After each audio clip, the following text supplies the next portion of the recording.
우리 엄마인 척 하세요. 뒤에 시커먼 조폭들이 따라오니까 낯선 여자가 한정화 회장의 팔을 감고서 귀에 대고 속삭였어요. 입을 열어 한 회장이 무언가를 말하려는 순간 그 여자는 그녀의 입을 틀어막았어요. 한 회장은 공포에 질려 눈을 질끈 감았죠. 그때였습니다. 여기로 들어간 것 같은데 멀리 못 갔을 거다. 얼른 뒤져. 한 회장을 찾는 조폭들의 목소리가 울려 퍼졌습니다. 한 회장의 심장은 터질 것 같이 요동치기 시작했어요. 과연 이들에게 어떤 일이 펼쳐질까요? 사연 시작 전 구독 한번 눌러주시고 복 많이 받으십시오. 자, 사연 시작합니다. 칠흑같이 깜깜한 밤 한정화 회장은 수행비서도 경호원도 없이 홀로 건설 현장 시찰을 나섰습니다. 현장에서 난림공사가 판을 치고 그 많은 자재값들은 누군가의 주머니 속으로 들어가고 있다는 익명의 고발을 받은 것이죠. 한 회장은 모든 철골부터 시멘트 도장까지 직접 눈으로 확인해야겠다는 생각밖에 없었어요. 어둠이 내린 건설 현장 주변은 인적이 드물었고 높이 쌓인 건축 자재들이 미로처럼 펼쳐져 있었습니다. 너무 방심했던 걸까요? 한 회장은 건물을 올리는 과정을 직접 눈으로 확인하려다 그만 사촌인 김필수의 수하들에게 들키고 말았죠. 재계 서열 5위 안에 드는 삼보그룹의 회장 한정화는 매일같이 긴장 속에서 살아가고 있었습니다. 그녀를 괴롭히는 건 다름 아닌 사촌 김필수였죠. 겉으로는 충성스러운 임원처럼 보이지만 김필수는 끊임없이 한정화의 자리를 노리고 있었습니다. 혼자 있는 한 회장을 확인한 김필수의 조폭들은 본색을 드러내기 시작했습니다. 승합차에서 5명의 남자들이 우르르 쏟아져 나왔어요. 모두 건장한 체격에 험악한 인상을 하고 있었죠. 그들은 한정화를 향해 빠르게 다가왔습니다. 한정화는 재빨리 현장 내부로 몸을 숨겼어요. 뒤쫓아오는 조폭들의 거친 목소리가 어둠 속에서 울려 퍼졌습니다. 그들은 손전등까지 들고 한정화를 찾아 헤맸어요. 한정화의 심장이 미친 듯이 뛰었습니다. 하이힐을 신고 있던 탓에 빠르게 움직이기가 쉽지 않았죠. 한정화는 조용히 구두를 벗어 손에 들었습니다. 맨발로 차가운 콘크리트 바닥을 디디며 조심스럽게 이동했어요. 조폭들은 점점 가까워지고 있었습니다. 한정화는 미로 같은 건설 현장을 누비며 그들을 따돌리려 했지만 조폭들의 추격은 집요했어요. 한정화의 숨소리는 점점 거칠어졌고 다리가 휘청거렸죠. 그러다 발밑에 철근에 걸려 넘어질 뻔했습니다. 가까스로 균형을 잡았지만 쌓여있던 철근을 건드리고 말았습니다. 결국 철근끼리 부딪히는 굉음을 조폭들이 듣고 말았죠. 이 근처에 있다. 저쪽으로 가보자. 조폭들은 도끼눈을 하고 한정화가 있는 곳으로 달려왔습니다. 한정화는 더 이상 숨을 곳이 없었어요. 더 이상 숨을 데가 없어. 밖으로 도망가야겠어. 한정화는 결국 건물에서 빠져나와 걸음 하나를 살려라 앞으로 뛰었어요. 저기 보인다. 저기 도망치고 있어. 밖으로 나온 한정화의 모습을 조폭들이 발견하고 뒤쫓아오기 시작했습니다. 바로 그때 저 아래쪽에서 희미한 불빛이 보였습니다. 건설 현장 식당에서 새어나오는 불빛이었어요.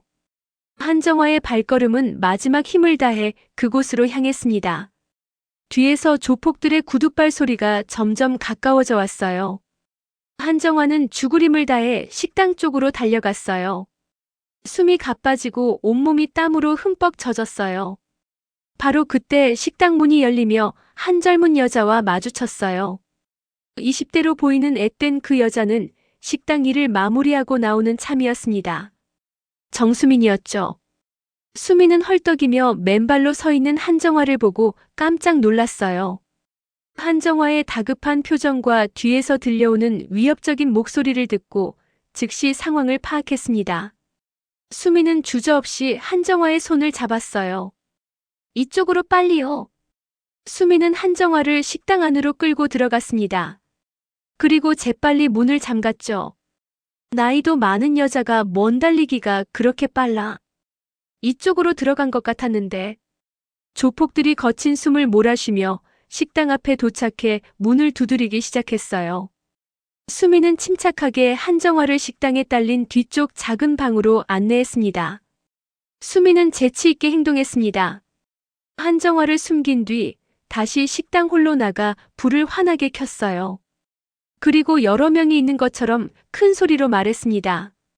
아이고, 엄마, 또 방바닥에 이렇게 똥을 싸질러 놓으면 어떡해? 내가 엄마 치매 수발들다가 엄마보다 먼저 죽겠어요. 아주. 내가 못 살아, 으휴. 밖에서 이 소리를 듣던 조폭들은 당황하기 시작했어요. 식당 안에 젊은 여자와 치매 걸린 노인이 있는 것처럼 보였으니까요. 뭐야? 그냥 치매 걸린 늙은이랑 딸이잖아. 조폭들은 서로 눈치를 보다가 일단 물러나기로 했습니다. 그들은 잠시 식당 주변을 맴돌며 감시했지만 몇 분 후 완전히 사라져 버렸어요. 수미는 조폭들이 완전히 사라지고 나서야 한 회장이 있는 뒷방으로 갔어요. 한정화는 여전히 숨을 헐떡이고 있었습니다. 수미는 한정화에게 따뜻한 물 한 잔을 건넸죠. 괜찮으세요? 다치신 데는 없으세요? 수민의 따뜻한 목소리에 한정화는 고개를 끄덕였습니다. 고마워요, 아가씨. 수민은 엄마 뻘되는 사모님을 보고 돕지 않을 수 없었다고 말했어요. 한정화는 수민의 얼굴을 자세히 들여다보았습니다. 왠지 모를 익숙함과 편안함이 느껴졌어요. 수민의 눈빛에서, 말투에서, 심지어 위기 상황에서 보여준 침착함에서까지 무언가 낯이 익은 기운이 느껴졌었어요. 한정화는 선뜻 밖으로 나가지 못했습니다. 조폭들이 어딘가에 숨어서 지켜보고 있을 것 같았어요. 밤은 이미 깊어졌고 시계는 자정을 넘기고 있었습니다. 수미는 한정화의 불안한 표정을 읽었어요. 오늘 밤은 여기서 쉬세요. 제가 쓰는 방인데 좀 좁긴 하지만 하룻밤 지내시긴 괜찮으실 거예요. 한정화는 처음에는 거절하려 했습니다. 하지만 막상 밖으로 나갈 용기가 나지 않았어요. 조폭들이 다시 나타날 수도 있었고 운전기사에게 연락하려 해도 휴대폰 배터리가 방전된 상태였습니다. 한정화는 수민의 호의를 받아들이기로 했죠. 수민이 안내한 방은 정말 작은 방이었어요. 이부자리와 작은 옷장, 낡은 책상 하나가 전부였습니다. 벽지는 곳곳이 벗겨져 있었고 천장에는 습기로 인한 얼룩이 있었어요. 하지만 방 안은 깨끗하게 정돈되어 있었습니다. 작은 화분에는 꽃이 피어 있었고 책상 위에는 요리책 몇 권이 가지런히 놓여 있었죠. 이 이불 어제 빨아서 오늘 가져온 거라 깨끗해요. 이거 덮고 푹 주무세요. 수미는 방 한쪽 귀퉁이에 곱게 개어놓은 이불과 베개를 바닥에 깔았습니다. 그리고 한정화에게 입을 수 있는 깨끗한 옷을 내주었어요. 바닥에 누운 한정화는 낯선 천장을 바라봤습니다. 아주 좁고 초라한 방이었어요. 하지만 이상하게도 마음이 편안했습니다. 그런데 왜 이렇게 이 아가씨 얼굴이 낯이 익은 거지? 알 수 없는 친근감을 느낀 한정화는 다시 한번 수민의 얼굴을 자세히 관찰했습니다. 눈매, 코, 입매. 모든 것이 자신과 너무도 닮아 있었어요. 심장이 두근거렸습니다. 설마 하는 생각이 머릿속을 스쳤죠. 한정화는 조용히 눈을 감았습니다. 우리 지연이도 내 옆에서 컸으면 딱 이 아가씨 나이 정도 됐을 텐데. 한정화는 잃어버린 딸 생각에 자기도 모르게 눈물이 흘러내렸어요. 한정화는 20년 전의 그날을 결코 잊을 수 없었습니다. 놀이공원에서 딸의 손을 놓친 그 순간을, 아무리 찾아도 딸이 보이지 않던 그 공포를 말이에요. 당시에는 단순한 실종 사고로 여겼지만 시간이 지나면서 그것이 사촌 김필수의 치밀한 계획이었어요. 한정화는 그날의 기억을 떠올릴 때마다 심장이 찢어지는 듯한 고통을 느꼈어요. 5살 배기 딸에게 추로스를 사 먹이고 계산을 하던 찰나가 한정화의 인생을 송두리째 바꿔놓았습니다. 계산을 다하고 고개를 돌렸을 때 딸은 이미 사라진 뒤였죠. 한정화는 미친 듯이 놀이공원을 뒤졌습니다. 목이 쉬도록 딸의 이름을 불러댔고 무릎이 까지도록 바닥을 기며 찾아다녔어요. 하지만 딸은 어디에도 없었습니다. 아침 햇살이 작은 창문으로 비쳐 들어왔습니다. 한정화는 밤새 제대로 잠을 이루지 못했어요. 잘 주무셨어요? 많이 불편하셨죠? 아니에요. 아가씨가 왠지 모르게 편안해서 하나도 안 불편했어요. 그런데 한 회장은 의아했어요. 어젠 어두워 미처 보지 못했지만 환한 아침이 되자 수민의 얼굴에 크고 작은 멍자국 같은 것들이 희미하게 보였기 때문이었죠. 무슨 멍일까 궁금했지만 실례가 될까 물어보진 못했어요. 수민은 재빠르게 씻고 식당 주방으로 향했습니다. 한정화도 따라 나갔죠. 수민은 아침 식사를 준비하기 시작했어요. 간단하게 계란말이랑 된장찌개 끓여드릴게요. 여기서 아침 드시고 가세요. 아이 무슨 아침까지 이렇게 하룻밤 신세진 것만 해도 너무 고마운데. 수민의 손놀림은 능숙했습니다. 능숙한 칼질, 재료를 다듬고 반찬을 만드는 손놀림이 어찌나 능숙한지. 마치 수십 년 음식을 해온 사람 같아 보였어요.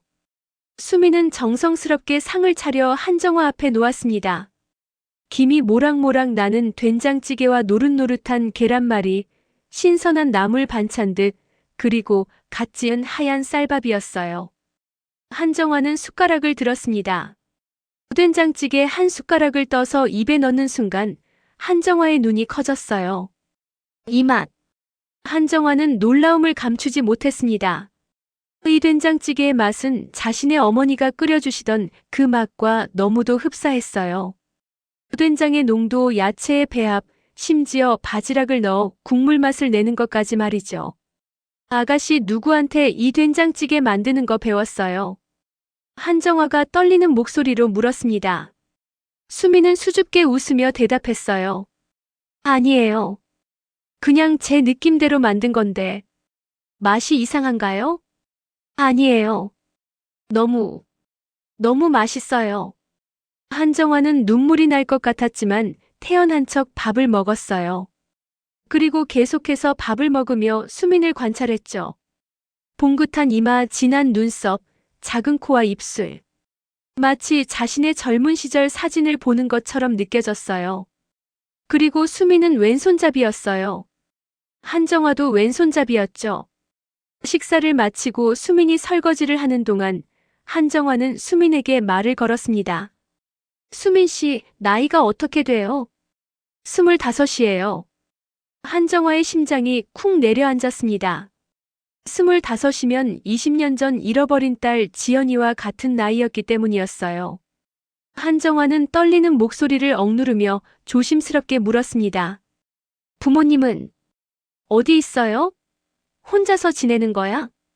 수민의 손이 잠시 멈췄습니다. 수민의 표정이 어두워졌어요. 잘 모르겠어요. 저는 고아원에서 자랐거든요. 5살 때 고아원에 맡겨졌대요. 그 전 기억은 잘 안 나요. 에이, 친부모님 생각하면 괜히 울적해져요. 수민은 눈물을 급히 훔치며 애써 웃었어요. 저 잠시만. 물 좀 가져올게요. 그렇게 애써 밝은 척하며 일어나는 수민의 목에서 무엇인가 빛나는 것이 보였어요. 한정화 회장의 눈에 비친 것은 목걸이 줄에 대롱대롱 매달려 있는 작은 은반지였어요. 그 순간 한 회장은 너무 놀라 그 자리에 얼어붙을 뻔했어요. 그것은 한정화가 20년 전 5살이던 딸의 손에 끼워주었던 바로 그 은반지였죠. 한정화는 그 은반지를 또렷이 기억했습니다. 그것은 딸 지연이의 돌잔치 선물로 들어온 반지였어요. 그런데 신기하게도 지연이가 그 반지만 보면 까르르 웃고 그 반지를 손에서 놓지 않으려 했죠. 은반지이긴 하지만 딸 지연이가 너무나 좋아했기 때문에 항상 손가락에 끼워줬었어요. 그리고 반지 안쪽에 지연을 뜻하는 JH라는 이니셜까지 새겨져 있던 특별한 반지였기 때문에 한 회장이 그 반지를 까먹을 리 없었죠. 은반지를 목에 걸고 있네요. 아끼는 물건인가 봐요. 한정화의 목소리가 떨렸지만 애써 태연한 척하며 물었어요. 수민은 반지를 손으로 쓰다듬으며 말했어요. 고아원 원장 선생님이 주셨어요. 제가 고아원에 왔을 때 손에 끼고 있었대요. 크면서 손가락이 굵어져서 못 끼게 되어서요. 목걸이로 만들어서 이렇게 메고 다니고 있어요. 수민이 목걸이를 만지작거리며 대답했어요. 저기, 아가씨, 내가 그 반지 한 번만 가까이서 봐도 될까? 네, 그러세요. 수민은 목걸이 줄을 풀더니 흔쾌히 반지를 한 회장의 손에 건네주었습니다.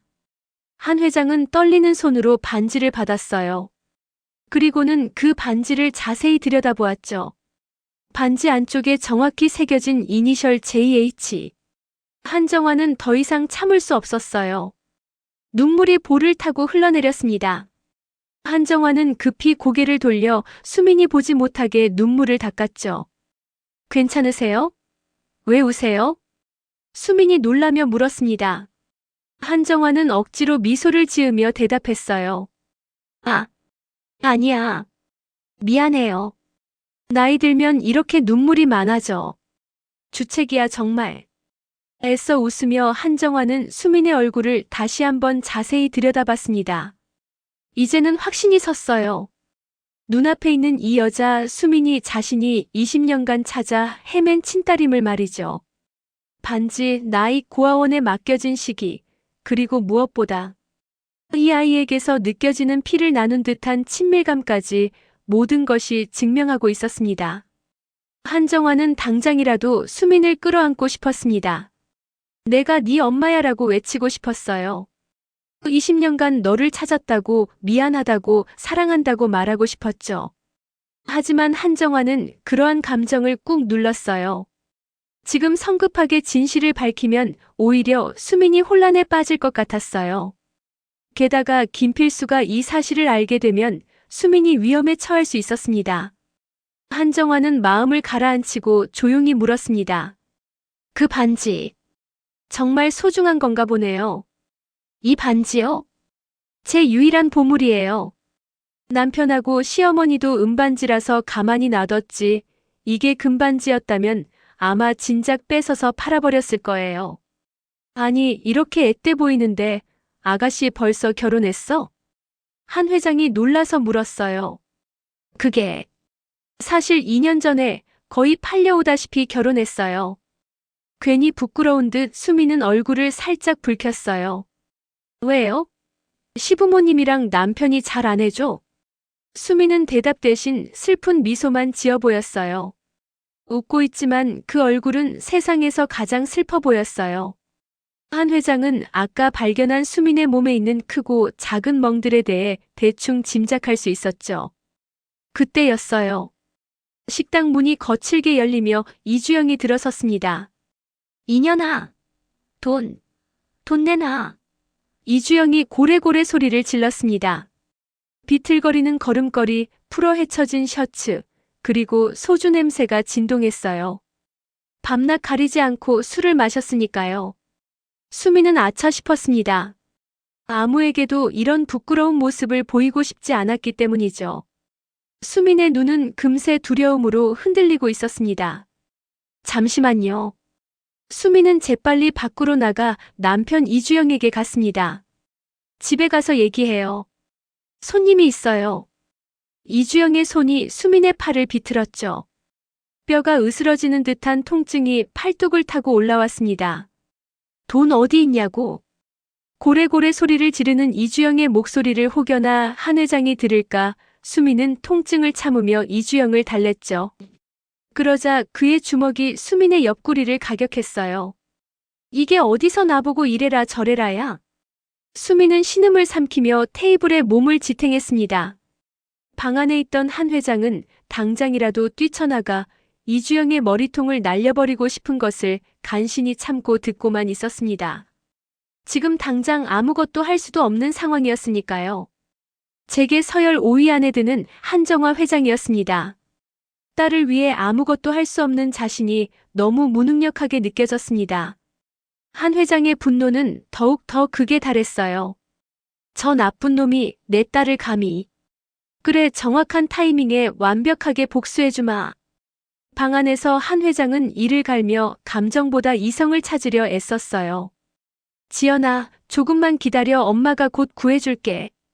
한 회장의 눈에는 피인지 눈물인지 모를 뜨거운 것이 흘러내렸어요. 방 한쪽 귀퉁이 책상 위에 휴대폰 충전기가 보였습니다. 한 회장은 재빨리 자신의 방전된 휴대폰을 충전하기 시작했습니다. 한 회장은 부들부들 떨며 복수의 칼날을 갈았어요. 이년아, 네가 벌어온 돈이 어디 갔냐고. 빚도 못 갚고. 혀가 꼬인 이주영의 발길질이 수민의 등을 강타했습니다. 한 번, 두 번, 세 번. 수민은 몸을 웅크린 채 견뎌냈어요. 눈물도 비명도 나오지 않았습니다. 이미 익숙해진 고통이었죠. 제발, 제발 그만하고 집에 가서 얘기해요. 제대로 숨이 쉬어지지 않아 간신히 수민이 부탁했어요. 푸아, 참 나 미친년. 이주영은 수민의 뺨을 한 차례 더 때린 뒤 비틀대며 식당을 나갔어요. 수민은 겨우 일어나 무너진 의자를 정리하기 시작했습니다. 수민의 입가에서 피가 흐르고 있었어요. 수민이 대충 수돗물로 터진 입술에 고여있는 피를 씻어내고 밝은 얼굴로 한 회장에게 돌아왔습니다. 한 회장은 애써 태어난 척했지만 터져버릴 것 같은 마음을 진정시키기가 어려웠어요. 아가씨 괜찮아요? 저런 놈하고 그동안 어떻게 산 거야? 수민은 아무 대답도 할 수 없었어요. 연고 없어요? 내가 약 좀 발라줄게 가져와봐. 아니에요. 제가 할 수 있어요. 아니야, 얼른 약 가져와요. 수민은 무릎을 땅에 붙이고 손으로 엉금엉금 기어가 작은 서랍장을 열었습니다. 빨간 약, 연고, 거즈, 데일밴드, 진통제 등 여러 상비약들이 있었어요. 한 회장은 당장 연고를 짜서 여리고 여린 수민의 상처에 조심스럽게 발라주었어요. 주책이야 내가. 늙으면 이렇게 눈물이 많아지는 거니까 신경 쓰지 마요. 수민은 너무나 가슴이 아팠어요.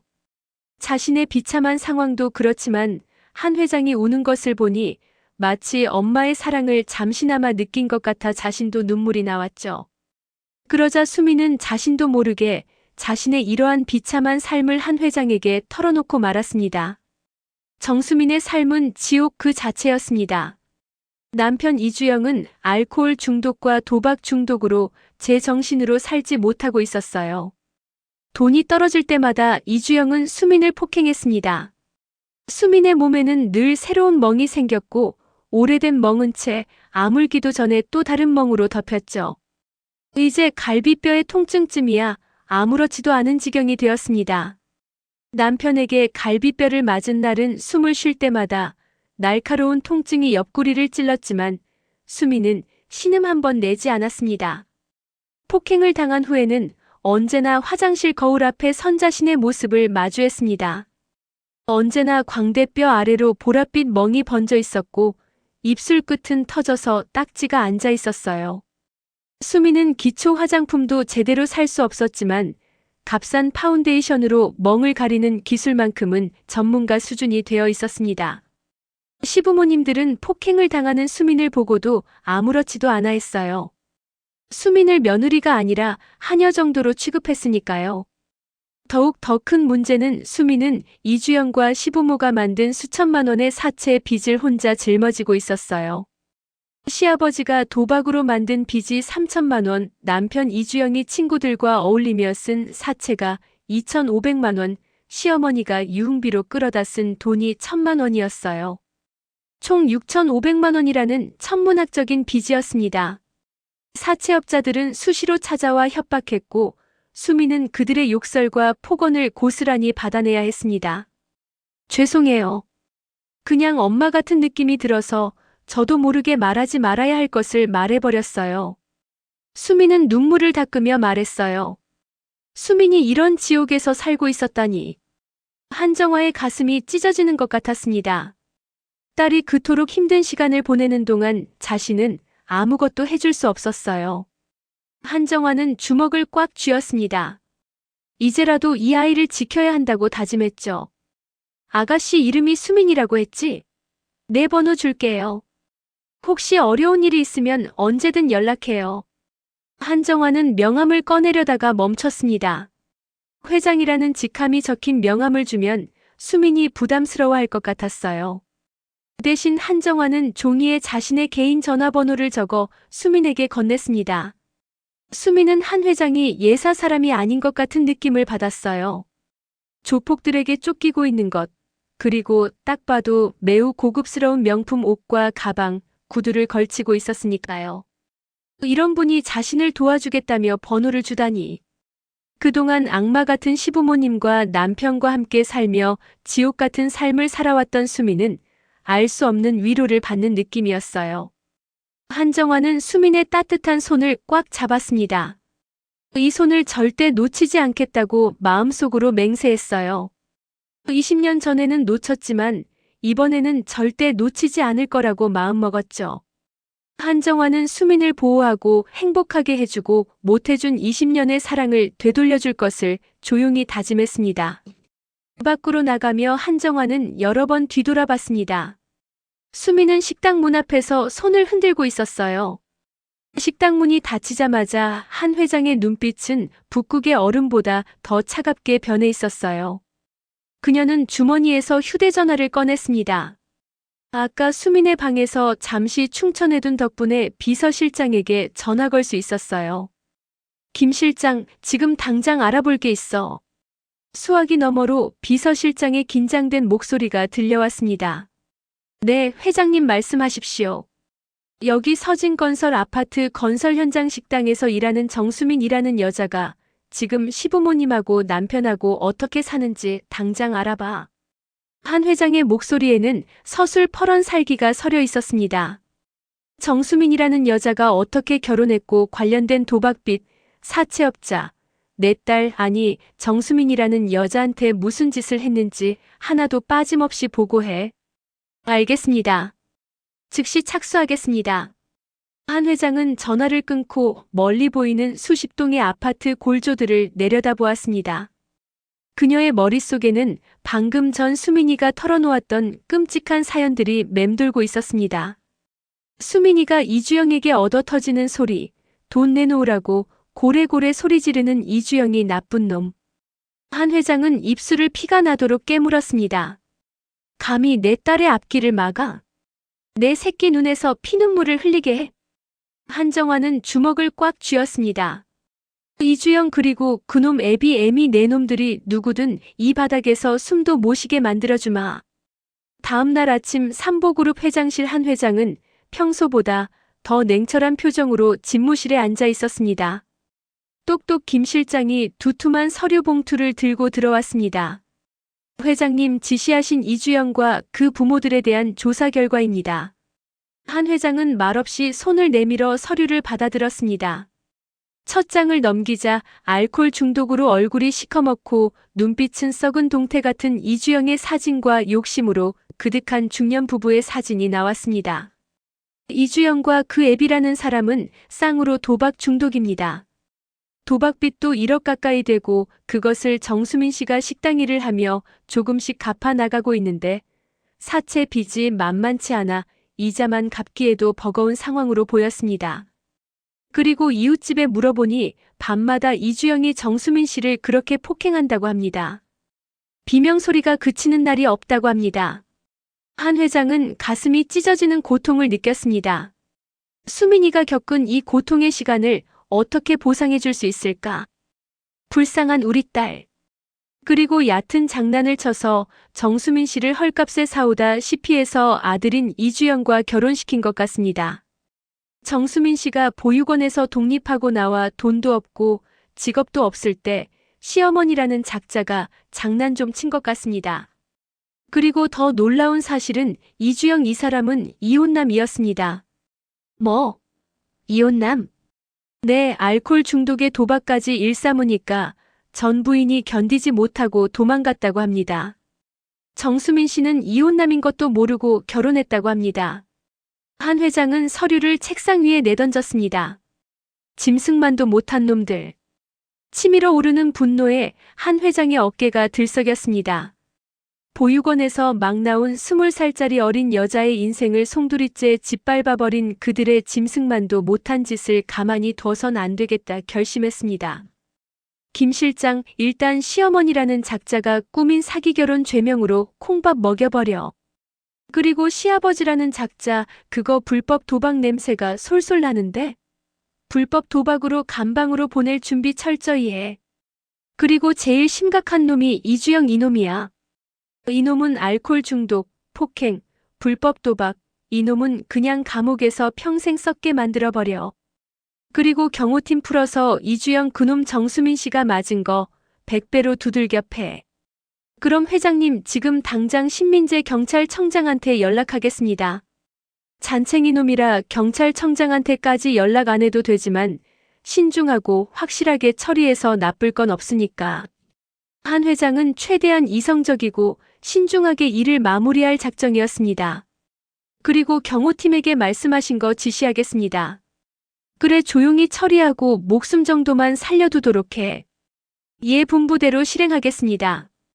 그놈들이 제 발로 기어와서 빌 때까지 숨통을 천천히 아주 천천히 조여주지.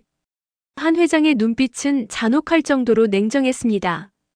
한 번 물면 절대 놓지 않는다는 대한민국 재계의 철의 여인다운 모습이었죠.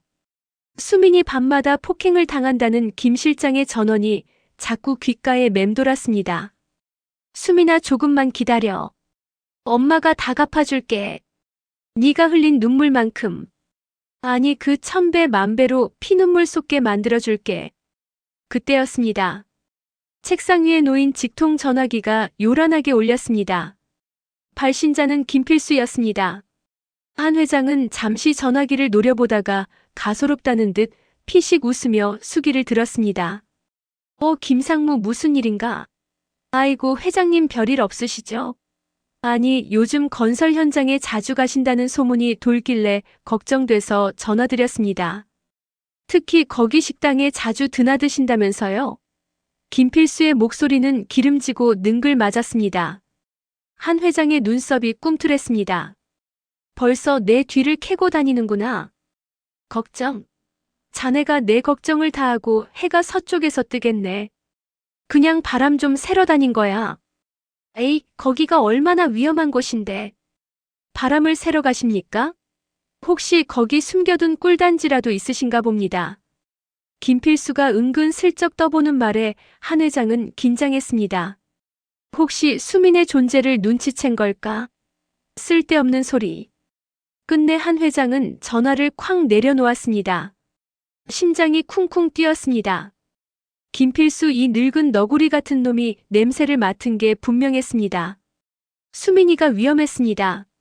한 회장은 다시 김 실장을 호출했습니다. 김 실장 당장 경호팀 붙여. 정수민 씨 주변에 24시간 감시 붙이고 털끝 하나라도 다치면 경호팀 전원 옷벗을 각오하라고 해. 삼보그룹 전무실. 김필수는 책상 위에 놓인 사진들을 보며 미관을 잔뜩 찌푸리고 있었습니다. 신복이 몰래 찍어온 한 회장의 최근 행적들이 담긴 사진들이었죠. 회장님이 건설 현장 식당을 매일 밤 드나드신다고. 김필수가 사진을 탁탁 치며 물었습니다. 네, 전무님 도시락도 싸가시고 옷도 사가시고 아주 지극정성이십니다. 기가 막혀서 노망이 나도 단단히 났구먼. 재벌 회장이 식당 밥순이 뒷바지라니 김필수는 비웃음을 흘리며 사진을 한 장씩 넘겼습니다. 그러다 한 사진에서 손이 멈췄습니다. 수민이 한 회장과 함께 저녁밥을 먹으며 환하게 웃고 있는 클로즈업 사진이었죠. 김필수의 눈이 가늘어졌습니다. 잠깐 이 여자 얼굴 어디서 많이 본 것 같은데. 그래. 완전히 한 회장 젊었을 때 모습인데 이건 설마. 최상무의 등줄기에 식은땀이 흘렀습니다. 짙은 눈썹, 오한 코 웃을 때 휘어지는 눈매까지 두 사람은 판박이었습니다. 김필수는 벌떡 일어났습니다. 20년 전 자신이 사주하여 유괴 후 내다버린 한 회장의 딸 지연이가 살아서 돌아온 것이었습니다. 그것도 제 발로 한 회장 눈앞에 나타난 것이었죠. 이런 젠장. 어떻게 그 어린 놈이 살아서 김필수는 사진을 구겨버리며 이를 갈았습니다. 한 회장이 왜 그토록이 밥순이에게 집착하는지 모든 의문이 풀렸습니다. 이미 눈치챈 것이 분명했습니다. 만약 유전자 검사라도 해서 친자 확인이 끝났다면 자신의 회장 취임은 물거품이 되는 것은 물론이고 20년 전에 범죄가 드러나 감옥에서 썩게 될지도 몰랐습니다. 안 돼. 절대 안 돼. 내가 이 자리를 어떻게 지켰는데? 김필수는 덜덜 떨리는 손으로 전화기를 들었습니다. 김비서 사람 하나 조사해줘야겠어. 건설 현장 식당에서 일하는 정수민 조사하고 그 여자 주변 속속들이 다 조사해. 그리고 1시간 남짓 흘렀을까요? 비밀리에 아무도 모르게 서울 외곽의 은밀한 요정집에서 김필수와 이주영이 마주 앉았습니다. 정수민 주변 인물 조사를 마친 김필수는 도박이 중독이라는 것을 잘 알고 이것으로 이주영을 이용할 계획이었죠. 절박한 도박 중독자들은 돈이라면 살인도 마다하지 않는다는 것을 잘 알았죠. 김필수는 음흉한 미소를 지으며 이주영의 잔에 술을 채워주었습니다. 이주영 씨, 내가 자네 살 길을 하나 알려주려고 불렀어. 네. 살 길이라니요? 이주영이 평소와 다름없이 술에 쩔어 꼬이녀로 말했습니다. 자네 마누라가 있지? 정수민이라고 했나? 이주영은 썩은 동태 눈빛으로 김필수를 쳐다보았습니다. 마누라는 무슨 우리 집 허드렛일 해주는 하녀죠. 킥킥킥. 그년한테 돈 좀 벌라니까 식당일 한다고 하면서 아주 사채 이자도 못 갚을 정도로 돈도 못 버는 주제에 마누라는 무슨. 이주영은 수민을 아내가 아닌 자신에게 돈을 벌어다 주고 집안일을 해주는 하녀 정도로 취급하고 있었던 거죠. 일이 아주 쉽게 되겠어. 김필수는 입가에 미소를 지었습니다. 김필수는 목소리를 낮추며 상체를 앞으로 숙였습니다. 자네 돈 필요하지 않나? 돈이라는 말에 이주영의 눈빛이 번득였습니다. 돈 안 필요한 사람도 있습니까 하요? 이주영은 비굴한 목소리로 말했죠. 자네 마누라 숨만 붙어 있을 정도로 두드려 패고 나서 그 식당에 다시는 발도 못 붙이게 해. 아주 멀리 아무도 못 찾는 곳으로 쫓아내버려. 더 이상 건설 현장에서 눈에 안 띄게 처리하면 내가 자네 평생에 만져보지도 못하는 돈 만져보게 해주지. 김필수는 준비해온 가방을 꺼냈습니다. 일단 5천만 원이야. 성공하면 나머지 5천만 원도 바로 보내주지. 당장 도박빚도 갚을 수 있을 돈이지. 눈앞에 샛노란 돈다발을 보는 이주영의 눈빛이 흔들리고 있었습니다. 이미 제정신이 아니었습니다. 이주영은 침을 꿀꺽 삼키며 말했어요. 시키신 대로 하겠습니다요. 그년 두드려 패서 아무도 모르는 곳으로 쫓아내는 건 일도 아닙니다요. 좋아, 아주 좋아. 내일 밤 마누라년한테 식당일 끝나고 식당에서 기다리라고 말해놓겠습니다요. 그리고 나서 일을 재빨리 처리하도록 하겠습니다요. 저녁 시간에는 그곳에 개미 새끼 한 마리 없거든요. 킥킥킥. 두 악당은 낄낄거리며 건배를 했습니다. 그들의 웃음소리가 어두운 방 안을 가득 채웠습니다. 하지만 그들은 몰랐습니다. 한 회장이 이미 그들의 머리 꼭대기 위에 앉아 그들의 숨통을 조일 덫을 놓고 있다는 사실을 말이죠. 평소 한정화는 저녁을 혼자 먹기 외롭다는 핑계로 수민이 일하는 식당을 자주 찾았습니다. 물론 이것은 핑계에 불과했어요. 진짜 이유는 친딸의 곁에 있고 싶은 간절한 마음 때문이었습니다. 한정화는 수민이 만든 음식을 먹으며 행복을 느꼈어요. 수민과 나누는 소소한 대화 하나하나가 한정화에게는 보물 같았습니다. 한정화가 된장찌개를 한 숟가락 떠먹자 깊고 구수한 맛이 입안에 퍼졌습니다. 수민의 요리 실력은 정말 대단했습니다. 단순히 음식을 만드는 것이 아니라 음식에 진심을 담는 방법을 알고 있었죠. 다음 날이었습니다. 그날도 수민은 열심히 식당 일을 했어요. 저녁 시간이 되자 밖에는 개미 새끼 한 마리도 없는 정적이 흐르고 있었죠. 식당 문을 닫고 정리를 하던 수민은 남편 이주영의 말을 기억하고 있었어요. 남편은 오늘은 혼자 퇴근하지 말고 식당에서 기다리라고 했죠. 오늘은 무슨 일로 집에 가지 말고 식당에서 기다리라는 거지. 수민은 평소와 다른 남편의 행동에 의아했지만 남편 말대로 남편을 조용히 기다리고 있었어요. 조금 있자 이주영이 나타났어요. 밤 9시가 넘은 시각이었습니다. 식당 주변은 이미 어둠에 잠겨 있었고 건설 현장의 인부들도 모두 떠난 뒤였죠. 문이 열리는 소리에 수민이 고개를 돌렸습니다. 남편 이주영이 비틀거리며 들어서고 있었어요. 수민은 한숨을 내쉬었습니다. 또 술에 취한 척 연기를 하며 돈을 뜯어가려는 것이라고 생각했죠. 수민은 앞치마를 벗으며 피곤한 목소리로 말했습니다. 얼른 집에 가요. 늦었어요. 하지만 이주영의 눈빛은 평소와 달랐습니다. 술 취한 사람의 흐릿한 눈이 아니라 냉혹하게 빛나는 짐승의 눈이었어요. 이주영은 천천히 수민에게 다가왔습니다. 수민은 본능적으로 위험을 감지했죠. 뒤로 한 걸음 물러났지만 이미 등 뒤는 조리대로 막혀 있었어요. 당신, 뭐 하는 거예요? 수민의 목소리가 떨렸습니다. 이주영의 눈빛은 살기로 가득했어요. 수민은 조리대 위에 칼을 집으려 했지만 이주영이 더 빨랐어요. 이주영은 갑자기 수민의 목을 두 손으로 움켜쥐었습니다. 힘껏 조여왔어요. 수민은 비명을 지르려 했지만 목소리가 나오지 않았습니다. 숨이 막혔죠. 수민은 필사적으로 이주영의 손을 잡아 떼어내려 했지만 남자의 힘을 당해낼 수 없었어요. 살려, 줘, 수민은 간신히 말을 짜냈지만 이주영은 더욱 세게 조여왔습니다. 이주영의 얼굴에는 광기가 서려 있었어요. 1억 원이라는 돈이 눈앞에 어른거렸습니다. 그 돈이면 빚을 갚고도 한동안 도박을 실컷 할 수 있었죠. 수민의 얼굴이 붉게 상기되었습니다. 눈알의 실핏줄이 터지기 시작했어요. 수민은 점점 힘이 빠져갔죠. 발버둥 치던 다리도 서서히 힘을 잃어갔습니다. 수민의 손이 축 늘어졌습니다. 의식이 점점 흐려져 갔죠. 그때였어요. 눈을 감으려는 순간 저 멀리서 누군가 문을 두드리는 소리가 들렸습니다. 쿵쾅쿵쾅. 문을 두드리는 소리가 점점 커졌습니다. 이주영은 깜짝 놀라 수민의 목을 놓았어요. 수민은 바닥으로 쓰러졌습니다. 이주영은 황급히 주변을 둘러봤죠. 문 두드리는 소리가 더욱 거세졌습니다. 거기 누구 없어요? 밖에서 들려오는 목소리에 이주영은 공포를 느꼈습니다. 재빨리 뒷문으로 달려가 도망쳤어요.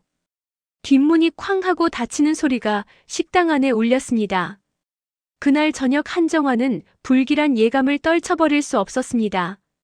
오늘은 일이 많아 수민이 일하는 식당에 가지 않을 예정이었지만 왠지 모를 불안감이 들었어요. 한 회장은 조금 늦은 시간이었지만 수민의 식당으로 향했어요. 식당에 도착했을 때 이상한 점을 발견했습니다. 불은 켜져 있었지만 문이 안쪽에서 잠겨 있었죠. 한정화는 즉시 경호원들을 불렀습니다.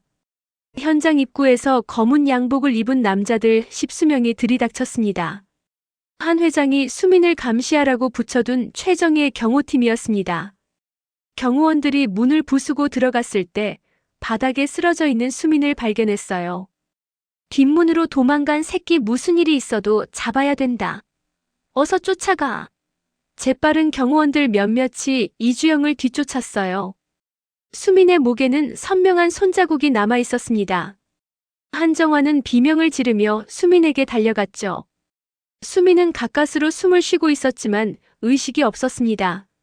한정화는 즉시 119에 신고하고 수민을 병원으로 이송했어요. 수민에게 산소호흡기가 채워졌고 구급대원 한 명이 심폐소생술을 실시했어요. 병원으로 가는 동안 한 회장은 딸을 잃어버렸던 그 순간에 버금가는 두려움이 느껴졌어요. 지연아, 정신 차려. 한정화의 얼굴은 눈물로 범벅이 되었어요. 병원에 도착한 수민은 곧바로 응급실로 옮겨졌죠. 의사들이 분주히 움직이는 동안 한정화는 복도에서 초조하게 기다렸습니다. 한 의사가 다급하게 다가왔습니다. 보호자분 되십니까? 환자분 상태가 위독합니다. 목뼈도 심하게 골절되어 있고 장시간 동안 뇌로 가는 산소가 부족해서 의식을 되찾지 못하면 식물인간이 될 가능성도 있습니다. 오늘 밤이 고비입니다. 당장 필요한 수술해야 합니다. 살려주세요. 제발 살려주세요. 돈은 얼마가 들어도 좋습니다. 이 병원을 통째로 사라면 사겠습니다. 한 회장은 의사의 가운을 붙잡고 애원했습니다. 평소에 냉철한 회장님은 온데간데 없고 자식의 목숨 앞에 한없이 작아진 어머니의 모습뿐이었습니다. 수민이가 수술실로 들어가는 침대에 실려가며 희미하게 눈을 떴습니다. 한 회장이 수민이의 얼굴에 흐르는 눈물을 닦아주며 울먹였습니다. 그 모습이 한 회장의 가슴을 갈기갈기 찢어 놓았습니다. 목이 졸리는 순간 수민이는 얼마나 두려웠을까요? 수술실 문이 닫히고 수술 중이라는 붉은 등이 켜졌습니다. 복도에 홀로 남겨진 한 회장의 얼굴에는 눈물이 뚝뚝 떨어지고 있었습니다. 한 회장의 눈물이 서서히 말아가더니 그 자리에 서슬퍼런 도끼가 들어찼습니다. 그녀는 천천히 자리에서 일어났습니다. 그리고 곁에 서 있던 김 실장에게 낮게 깔린 목소리로 말했습니다. 김 실장, 네 회장님. 한 회장은 말을 이었습니다. 이주영 그놈 잡혔나? 경호원들이 문을 부수는 사이 멀리 도망간 것 같습니다. 하지만 계속 추적하고 있으니 곧 잡힐 겁니다. 내 딸 몸에 손댄 대가, 지옥 끝까지 쫓아가서라도 받아낼 거야. 한 회장은 수술실 문을 노려보며 맹세했습니다. 이제 자비는 없었습니다. 오직 잔혹하고 철저한 응징만이 남았을 뿐이었습니다. 한 회장의 가슴 속에서는 뜨거운 용암이 끓어오르고 있었습니다. 수술실 앞에 공기는 숨막힐 듯 무거웠습니다. 수술 중이라는 붉은 등이 켜진 지 벌써 3시간이 지났지만 문은 열릴 기미가 보이지 않았죠. 한 회장은 의자에 앉아 두 손을 모으고 기도하고 또 기도했습니다. 제발 살려만 주세요. 내 딸 한 번만 다시 안아보게 해주세요. 그때 복도 끝에서 김 실장이 숨을 헐떡이며 뛰어왔습니다. 그의 손에는 하얀 서류 봉투 하나가 들려 있었죠. 회장님, 결과 나왔습니다. 한 회장은 떨리는 손으로 봉투를 받아들었습니다. 수민에게 심폐소생술을 할 때 가위로 잘라냈던 옷자락에서 채취한 DNA로 의뢰했던 긴급 유전자 검사 결과였습니다. 한 회장은 침을 꼴깍 삼키고 봉투를 뜯었습니다. 종이를 꺼내 펼치는 순간 한 회장의 시야가 흐려졌습니다. 검체간의 유전자 일치 확률 99.999% 친자 관계가 성립합니다. 활자로 박힌 그 명확한 진실 앞에 한 회장은 종이를 가슴에 품고 오열을 토해냈습니다. 수민아 내 새끼. 의심은 확신이 되었고 확신은 뼈저린 아픔이 되어 돌아왔습니다. 20년 전 놀이공원 추러스 가게에서 놓쳐버린 그 작은 손이 돌고 돌아 알코올 중독 남편에게 날마다 폭행당하는 몸이 되어 돌아온 것입니다. 엄마가 널 못 알아봐서 따뜻한 밥기 제대로 못 먹여서 이렇게 불쌍하게 만들었구나. 한 회장이 가슴을 치며 통곡하고 있을 때였습니다. 그때 수술실 위에 붉은 등이 꺼지고 초록색 불이 들어왔습니다. 문이 열리고 지친 기색의 집도이가 걸어 나왔습니다. 천만 다행입니다.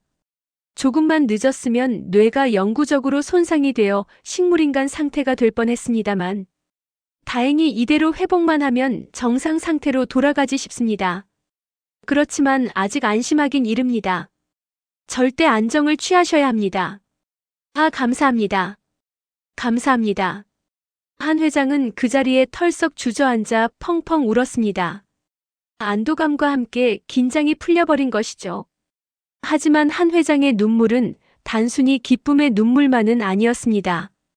그것은 이제부터 시작될 무자비하고 처절한 복수의 서막을 알리는 신호탄이기도 했습니다.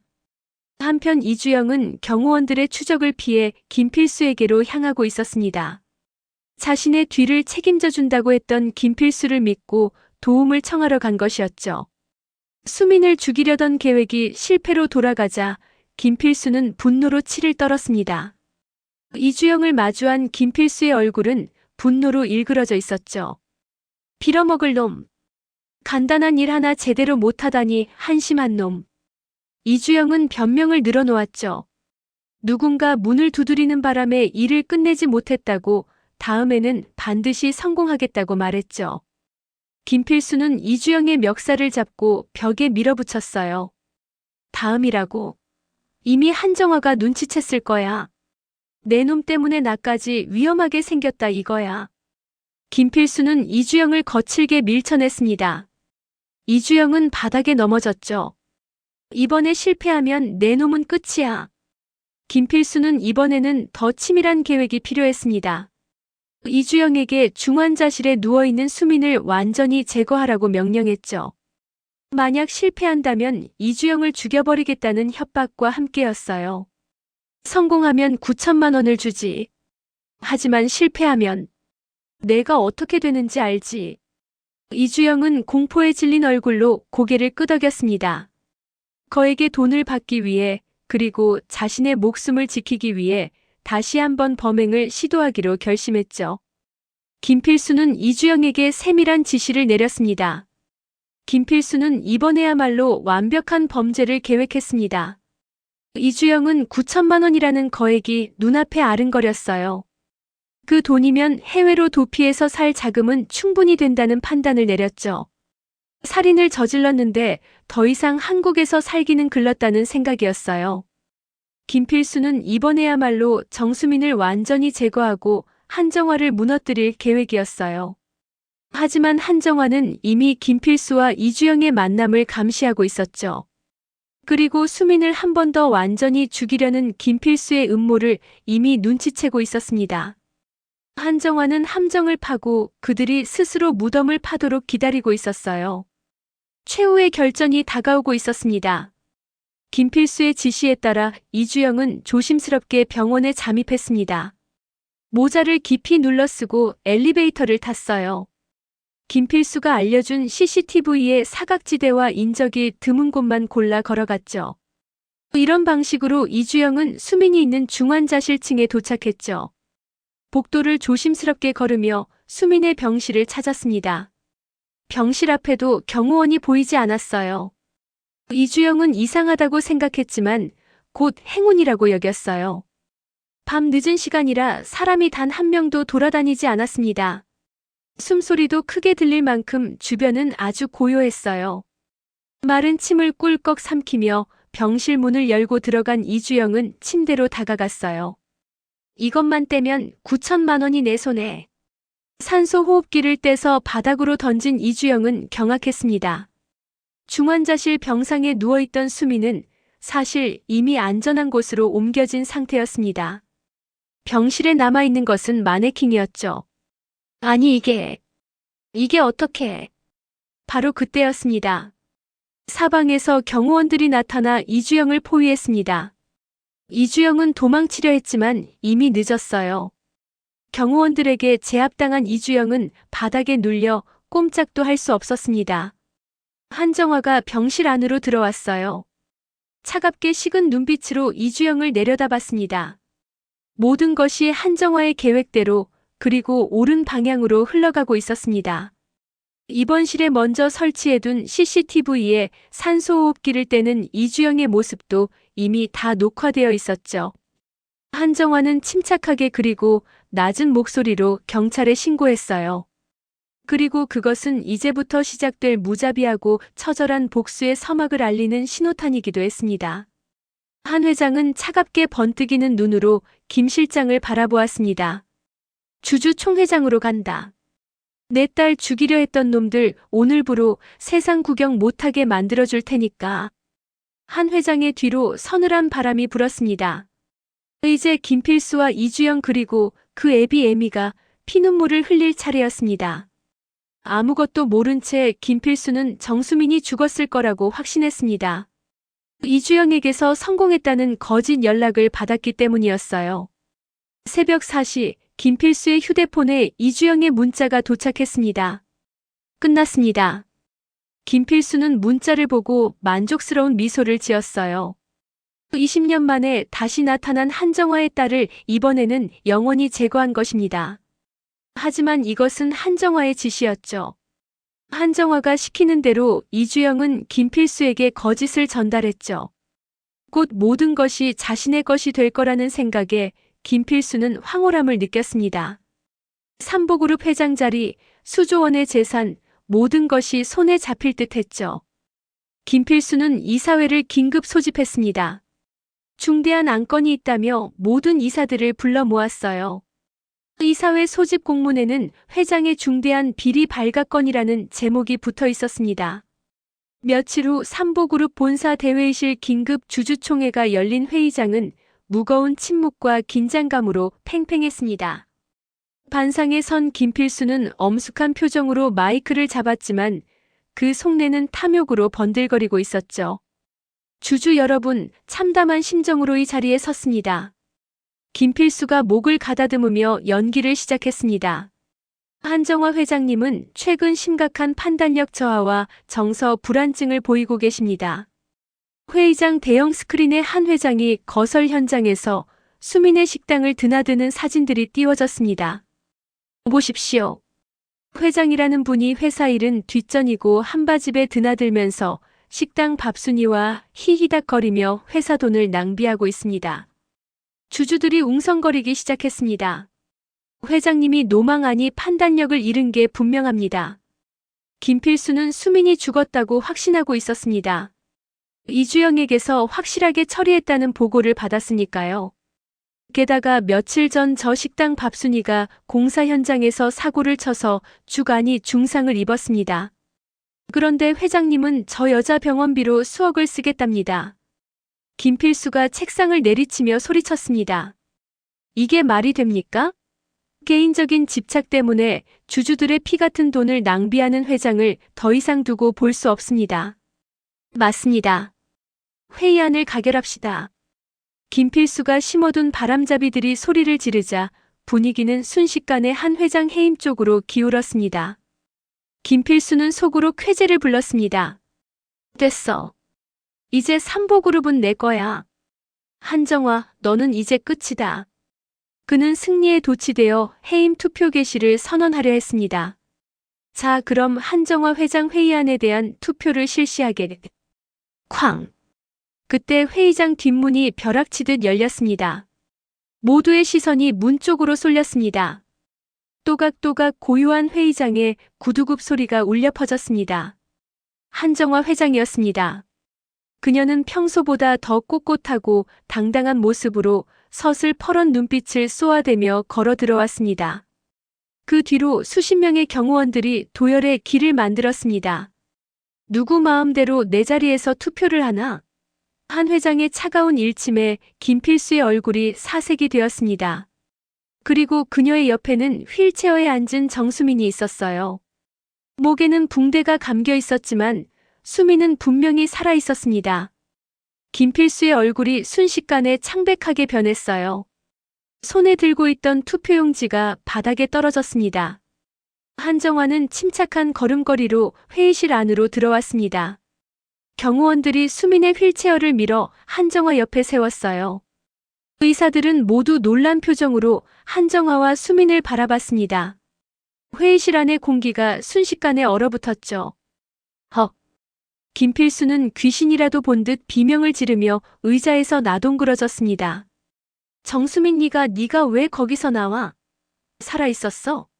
분명 산소 마스크가 벗겨지면서 죽었다고 했는데 멀쩡히 살아서 눈을 부라리고 있는 수민을 보자 오금이 저렸습니다. 수민은 휠체어에서 힘겹게 몸을 일으켰습니다.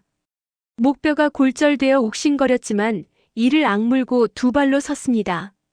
그리고 마이크를 잡았습니다. 김필수 상무님 저 죽으라고 기도 많이 하셨죠? 수민의 목소리는 단호하고 묵직하게 회의장에 올려 퍼졌습니다. 아쉽게도 제가 명이 좀 긴가 봅니다. 그리고 수민은 옆에 선 한 회장을 바라보았습니다. 어머니가 지켜주셔서 죽을 수가 없었습니다. 어머니. 회의장이 발칵 뒤집혔습니다. 주주들은 웅성거리며 한 회장과 수민을 번갈아 보았습니다. 한 회장은 수민의 어깨를 감싸며 선언했습니다. 소개합니다. 20년 전 실종되었던 제 친딸 그리고 삼보그룹의 정당한 후계자 정수민입니다. 그 순간 대형 스크린의 화면이 바뀌었습니다. 친자관계 성립 99.999%라는 유전자 검사 결과지가 대문짝만하게 띄워졌습니다. 김필수는 망치로 머리를 얻어맞은 듯 멍해졌습니다. 진짜였다니. 이 여자가 진짜 살아 돌아온 한정화의 딸이었다니. 한 회장은 벌벌 떨고 있는 김필수에게 다가가 귓가에 속삭였습니다. 놀라긴 일러. 이제부터가 진짜니까. 한 회장이 다시 한번 손짓하자 스크린 화면이 또 바뀌었습니다. 이번에는 어두운 화면 속에서 김필수와 이주영의 목소리가 흘러나왔습니다. 그년 아주 없애버립시다. 산소 마스크 빼서 죽여버려. 그럼 확실하게 뒤를 봐주시는 거죠. 녹취록이었습니다. 수민이 살해 위협을 당하기 전 김필수와 이주영이 나눴던 범죄모의 내용이 고스란히 담겨 있었죠. 이건 조작입니다. 김필수가 다급하게 외쳤지만 아무도 그의 말을 믿지 않았습니다. 영상은 계속 재생되었어요. 이주영이 병원에 잠입하는 장면, 중환자실로 향하는 장면, 병실 문을 여는 장면까지 모든 과정이 CCTV에 담겨 있었습니다. 그 다음 영상은 더욱 충격적이었습니다. 이주영이 병실에 들어가 침대로 다가가는 장면이었어요. 곧 이어 산소 마스크를 떼서 바닥으로 내동댕이 치는 모습까지 고스란히 보였죠. 한 회장은 결심한 듯 말을 이어갔습니다. 그리고 가장 중요한 증거입니다. 20년 전 제 딸이 실종되었던 그날의 진실을 밝히고자 합니다. 한정화의 목소리에 회의실이 다시 한번 정적에 휩싸였습니다. 회의장 문이 열리고 백발이 성한 노인 한 명이 휠체어를 타고 들어왔습니다. 20년 전 김필수의 운전기사였던 박 씨였습니다. 그는 죄책감에 시달리다 암투병 중이라는 소식을 듣고 한 회장이 설득해 증인으로 세운 것이었죠. 박 씨는 떨리는 목소리로 증언을 시작했습니다. 그날 김필수 전무님이 시켰습니다. 수민 아가씨를 놀이공원에서 납치해 오라고요. 장내가 술렁거렸습니다. 제가 미쳤었습니다. 도박빚 때문에 전무님이 빚을 갚아주겠다고 해서. 노인은 울먹이며 당시의 상황을 털어놓았습니다. 한 회장의 눈을 피해 놀이공원에서 추러스를 먹고 있던 5살 배기 수민이를 차에 태워 아무도 없는 산속에 내려놓고 도망쳤던 그 죄스러운 기억을요. 한 회장님이 추러스를 사고 계산을 하고 있는 틈을 나서 재빨리 유괴했습니다. 죽을 죄를 지었습니다. 한 회장은 눈을 감고 20년 전 잃어버린 딸을 찾아 헤매던 지옥 같은 시간들을 떠올렸습니다. 그 모든 비극의 시작이 바로 곁에 있던 사촌의 탐욕 때문이었다니 수민이는 한 회장의 어깨를 감싸 안았습니다.